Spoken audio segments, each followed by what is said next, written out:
అరే రే బ్రహ్మింత పిసనారి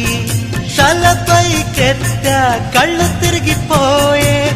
ఆహా కడే చమత్కారి మెరుపును తెచ్చి కుంచగా మలచి రవివర్మ గీసిన వదనమట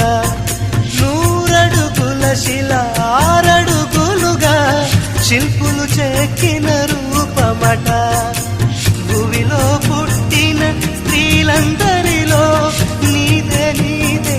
అందమట అంతటి అందం అంతా ఒకటై నన్నే చంపుట ఘోరమట ప్రియా ప్రియా చంపోతే నవ్వి నన్నే ముంచోతే